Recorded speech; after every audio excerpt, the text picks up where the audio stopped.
Hi guys, welcome to హైమ్ ఎవరన్ for three YouTube channel. నా ఛానల్ సబ్స్క్రైబ్ చేసిన అందరికీ థ్యాంక్ యూ సో మచ్ అండి. అండ్ ఇలాంటి వీడియోలు ఎన్నో మీకు వస్తూ ఉంటాయి. అండ్ నేను సండే వీడియో పోస్ట్ చేశాను. నిన్న మండే అంతా ఒక వీడియో కూడా నేను పోస్ట్ చేయలేదు. దానికంటే ఒక రీజన్ ఉంది. తెలిసిన వాళ్ళు ఒక యాక్సిడెంట్లో చనిపోయారండి.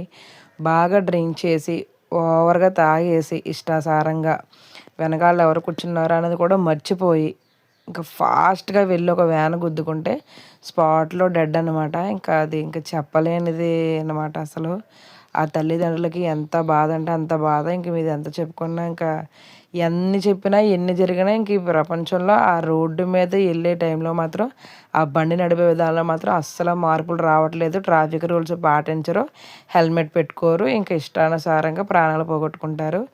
కొంతమంది అయినా కొంచెం మారండి, వెనకాల ఉన్న వాళ్ళు కొంచెం ఆలోచించండి. ప్రజెంట్ ఏంటంటే పిల్లలిద్దరిని హ్యాపీగా స్కూల్కి మార్నింగే లేచి పంపించేశాను. క్యారేజ్ కూడా పెట్టేశాను మ్యాక్సిమం. ఎందుకంటే వర్షం వస్తుంది కదా, ముందుగా క్యారేజ్ పెట్టేసి పంపించేసుకుంటే ఆ టైంకి వెళ్ళడానికి ఏదైనా కుదిరితే వెళ్దాం, లేదంటే వాళ్ళే తినేస్తారని క్యారేజ్ కూడా పెట్టి పంపించాను. ఇద్దరు హ్యాపీగా వెళ్ళిపోయారు. మా చిన్నదైతే ఇంకా అసలు అల్లరే అల్లరి. స్కూల్కి వెళ్ళాలని మాత్రం అస్సలు అనట్లేదు. ఎందుకంటే స్కూల్కి వెళ్ళిపోతానని అంటుంది. నేను అనుకున్నాను స్కూల్కి వెళ్ళాలని ఏడుస్తుందేమో అనుకున్నాను. రోజు హ్యాపీగా లేస్తుంది, హ్యాపీగా రెడీ అయిపోతుంది, హ్యాపీగా చక్కగా బండి ఎక్కి డాడీ బండి ఎక్కేసి బాయ్ మమ్మీ నేను వెళ్ళిపోతాను, నువ్వు రాకమ్మా, నేను క్యారేజ్ పెట్టేశాను కదమ్మా, లంచ్ పడ్డానికి వస్తానంటే వద్దు మమ్మీ నువ్వు రాకు, నీకు కాళ్ళు నొప్పులు వస్తాయి కదా, బండి లేకుండా ఎందుకు నువ్వు రావడం, నువ్వు వద్దులే రాకు మమ్మీ, నేను తినేస్తానులే అంటుంది. నాకు చాలా హ్యాపీగా అనిపించింది. అయినా సరే నాకు మనసు అస్సలు ఉండబట్టలేదు. దాని దగ్గరికి వెళ్ళిపోవాలి, తింటుందో లేదని ఆశతో ఎలాగైనా సరే స్కూల్కి అయితే నేను వెళ్ళిపోయాను. అదిగోండి ఇద్దరు చక్కగా చూడగానే ఆడుకుంటున్నారనమాట.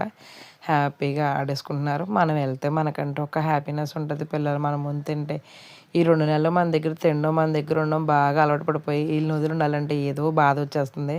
అందుకే టైం దొరికితే వెళ్ళిపోతాను. ఇక్కడ మా పెద్దదా చేసిన పని ఏంటంటే అక్కడ చిన్న బావిలాగా ఉంది.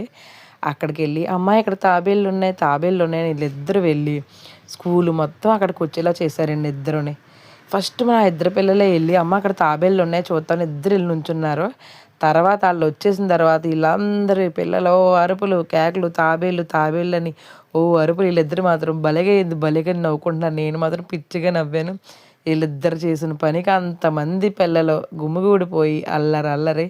ప్రిన్సిపాల్ సార్ వస్తారన్నా భయపడలేదు. సబ్స్క్రైబ్ కరో.